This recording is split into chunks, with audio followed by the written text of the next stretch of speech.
Wake up call. It's time for some Friday with the Fuzz, and I'll toss it on over to Michael Greene. Thank you, Derek. And in studio with us, as always, and not always, but pretty much always. Feels like Chief Jeff Swoboda. Jeff, thanks for joining us this morning again. Good morning. Happy spring to everyone and all right. the listeners. 58 today, and we have snow for next Tuesday in the forecast. Is that what it is? It's a long way away, though. It might change. I've been saying 60, 58. Just Yesterday, sounds like 60. It's craziness, right? I mean, a little bit of snow comes in during rush hour, a couple accidents. You guys, it was real busy. You guys had posted. I was great. We talked about that. I had your Facebook page open, and there was, you had the road closed, a couple different roads. Randall was closed at, what was it, Big Timber? Or no, a little bit further south, right? Bodie also. Bodie Road was closed 72. As well, and that was great to be able to get kind of that real-time information out where I didn't have to call into, asking about what was going on, and it's just right there, and we were able to broadcast. It was great. Yeah, it's been really successful. Christy with it's probably not good for Christy, but she's nonstop on listening to the radio and getting updates from our communication center, because that's one of the most positive feedback comments we get is that 72 and Randall's closed, find an alternate way home, and when it's 4:30 in the afternoon, that helps out so many people saying, "Whoa, okay, I'm going to take a different way home," versus getting in line. And then the selfish reason is then we don't have the cars backed up as much, so we're not directing as much traffic. So the more and more people that start to get the likes on the Facebook page as we're doing these real-time updates, it's been very successful. You also had a couple of press releases, almost real-time, and we were able to get some information from there as well. And, of course, you guys sent out the releases. But a couple big arrests made this past week. One issued on Wednesday was the press release. I think the actual arrest and the search warrant was executed on Tuesday in the 900 block of Elizabeth Street. I was hoping you could talk a little bit about that. It looks like a gun was seized in that, as well as drugs and cash. Is that the one with the automobiles too, or no? I don't remember, but I don't think there were automobiles with it. But yeah, our gang unit received some information and had been working the case for a variety of weeks, and ultimately culminated with a search warrant. Our tactical response team conducted a search warrant, and we were able to seize a handgun and various different.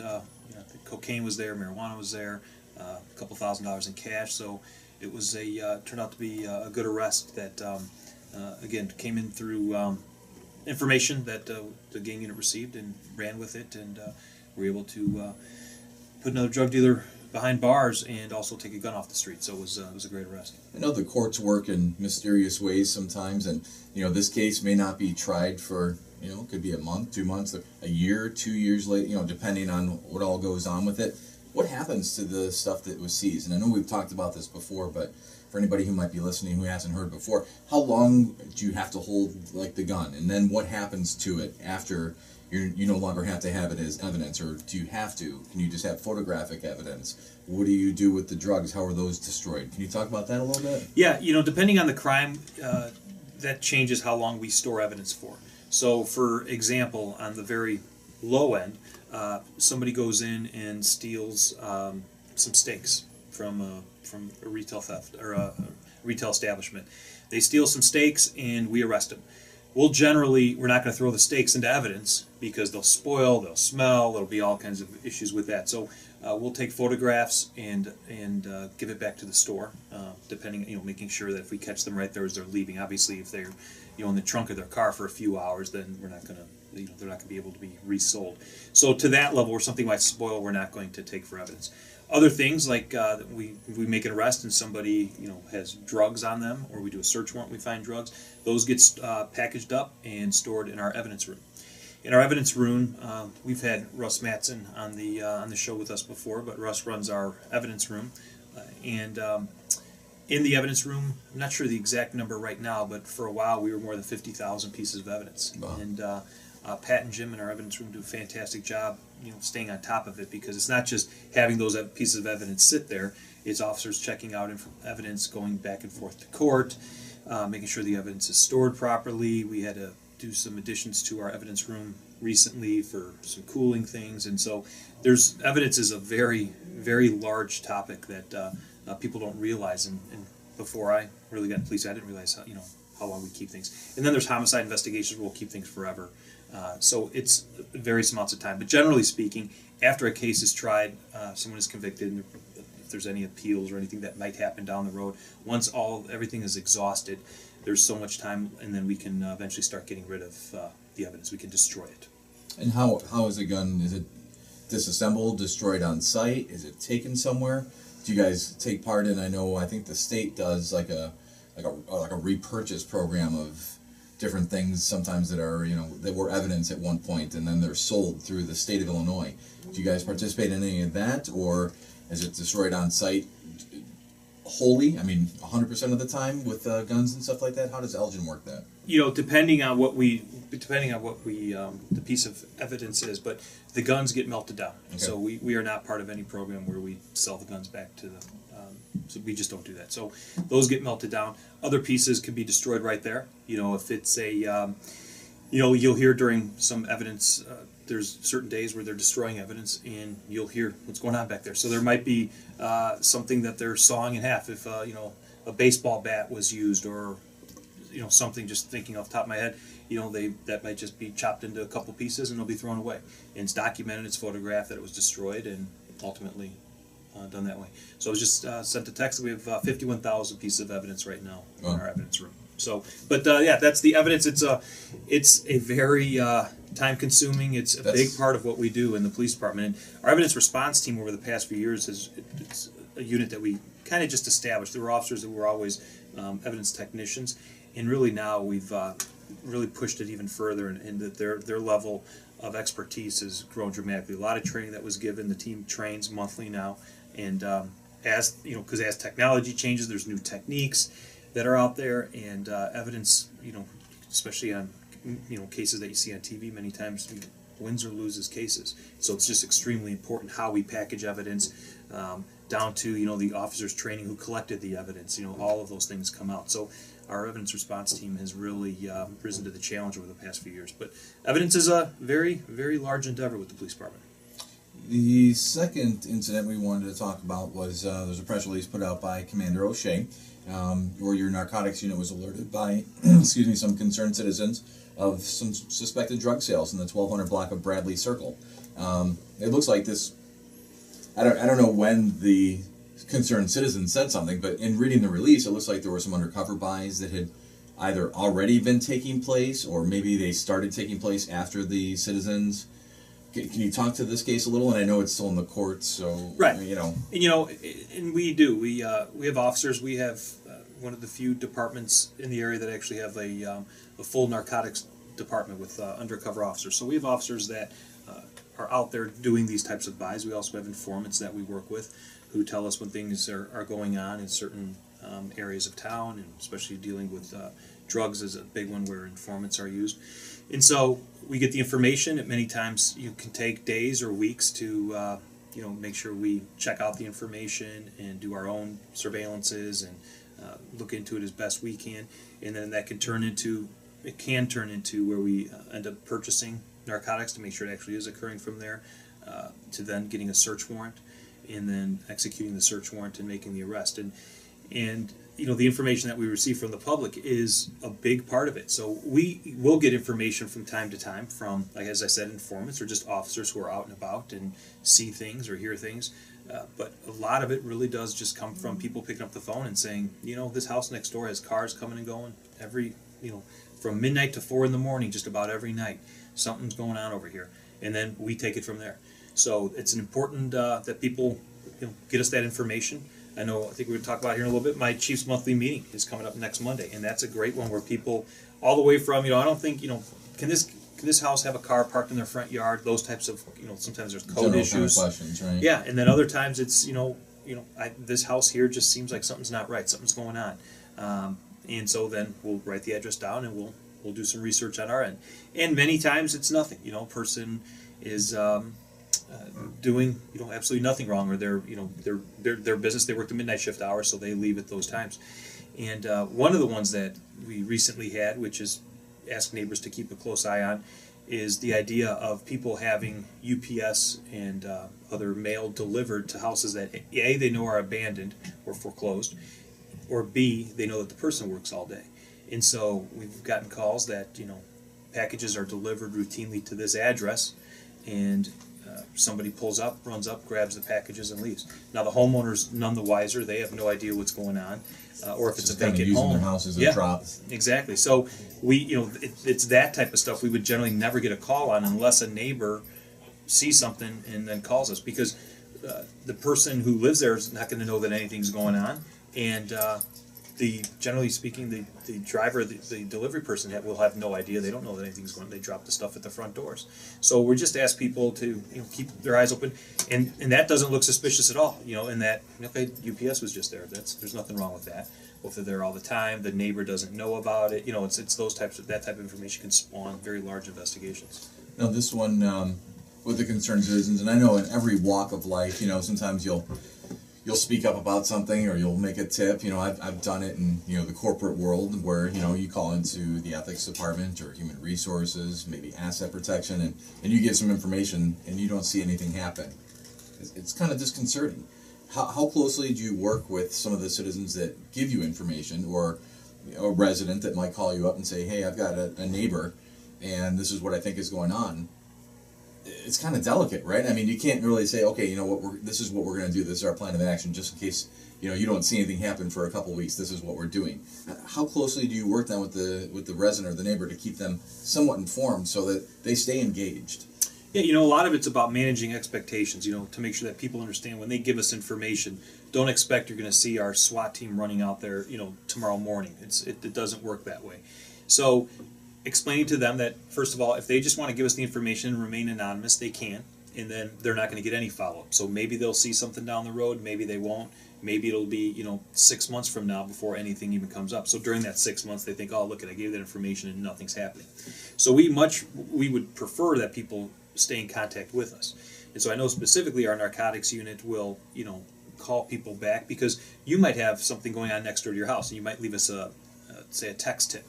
And for everyone to remember again, it's that the text 411, tip 411, that you can then send an anonymous tip to the Elgin Police Department, and then it gets scrubbed through a server and then comes to us. So we have no way of getting back in touch with you.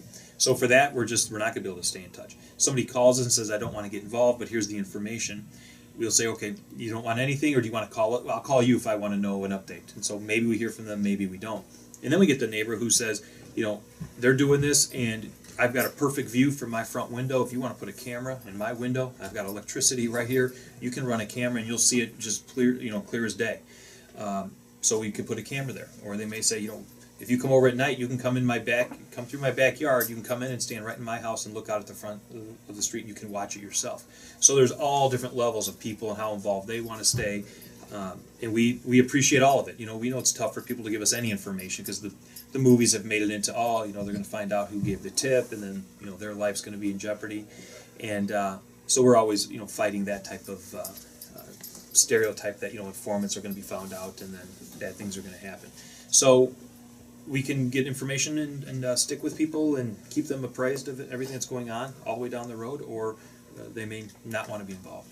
In this case that just occurred late this week, with Efraim Perez arrested and Tavia Perez, there was some heroin at the house, and I know that's kind of a hot button topic right now. Heroin seems to be kind of on the rise in the suburbs, right? It is all the newspaper stories you read and stuff like that.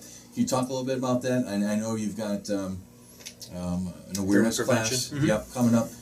Yeah, and you guys gave it out on my way in here. I know it was the first week of April, I believe. We're doing that one. April 2nd, yeah.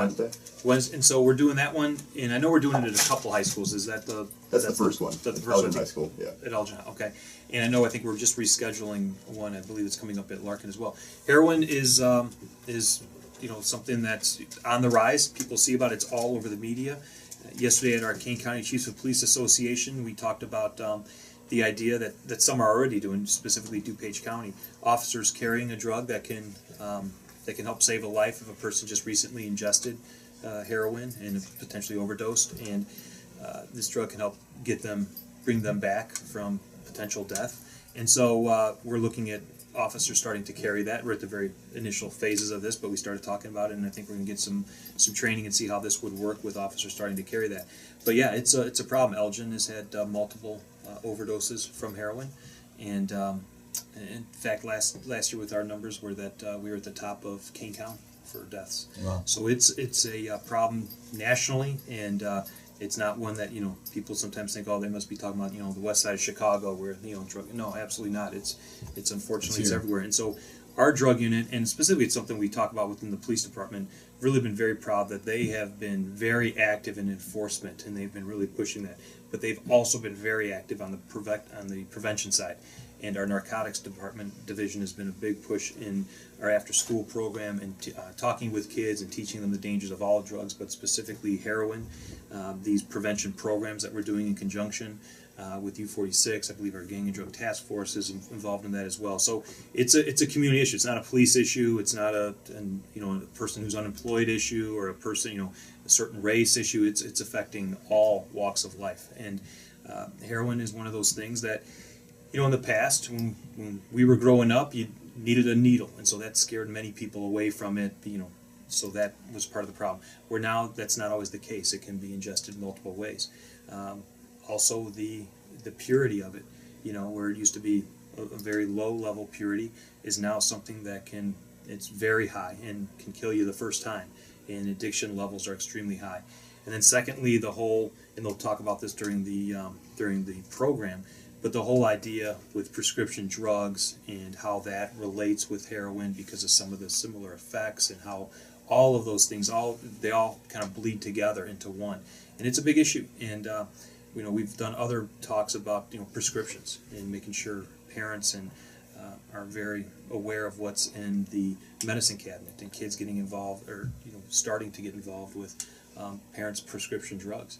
And so it's a whole issue. And then we won't talk about it here, but there's other things, people getting hooked, start off on a prescription drug completely because they're in pain. They had right. back surgery or something else, and then turns into an addiction level that is just came to national attention, I think, a couple of years ago, for me anyway, was with the Brett Favre incident, where he admitted to readily taking sometimes 30 pills a day, even after the injury had stopped, because he was hooked. Mm-hmm.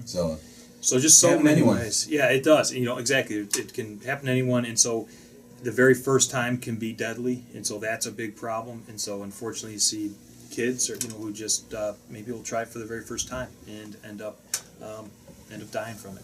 So it's something everybody needs to be aware of, involved with. So I'm glad we're doing these programs. We've been pushing it, and our Gang and Drug Task Force has been very involved in this. And I know we're going to be having more and more workshops not workshops, but I guess discussion groups to talk about it.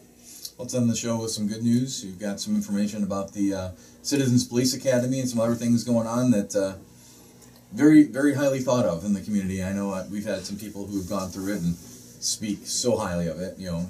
Mike, did that with you guys and said it was incredible. It is. It's a great program. Our community relations, Sherry and Christy just do a fantastic job with this. And so, very quickly, we got our Citizens Police Academy and our Citizens Police Academy for seniors coming up here in May. Those are both starting off. The Citizens Police Academy is an 8-week program. It runs in the evening from 6 to 9. The Seniors Citizen Police Academy is a morning program that's from 9 to noon. It's only 5 weeks. Just give you a complete overview of everything we do within the police department, why we do it. It just gives a lot of people better understanding as we all sit around and talk about, why do they do this, or that's dumb, why don't they just go and do this? And especially with law enforcement, because it affects all of us when we talk about crime or issues within our neighborhood. And so coming to a program like this where you really get a good understanding of why police do what they do. Here's the reasons. We talk about constitutional law and just general state law, and so it's just it's a great program. We really don't even have to advertise as much anymore because it's just word of mouth. I kick off the program talking with everybody and I ask, how did you hear about it? And it's generally, my friend went through it, and they just raved about it. So we got those 2 programs coming up. We got our security through surveillance, which is also coming up on May 31st. That's booked, right? That one, I think there's still room. Okay. We have been booked. The last, I think this is our third or fourth one, and they've all been, say, sold out if we were selling tickets, but we don't sell tickets. It's free. So those are standing room only, I guess we could say. But it's it's another great program. And if you see a common theme with this, it's really just informing the residents as to how they can get involved and help protect their own things and have a better understanding of their police department with the Citizens Police Academy. Help us help you. Exactly. There's 180 police officers and 110,000 residents. So if you do the math, we're not going to be able to be everywhere and do everything. So it's really about all of us working together. And so that, and then our chiefs meeting, you want to come and talk about anything that's coming up this Monday. That's why I always tell people, anybody that's got any complaint with the police department or is upset with it, Here we are. Here you go. Come down. You have my ear for an hour, 2 hours, as long as it takes. We sit there and talk about the issues. So stop on down and let's talk about it. You know, people sometimes like to be on Facebook and make complaints, and it's like, you know, there you go.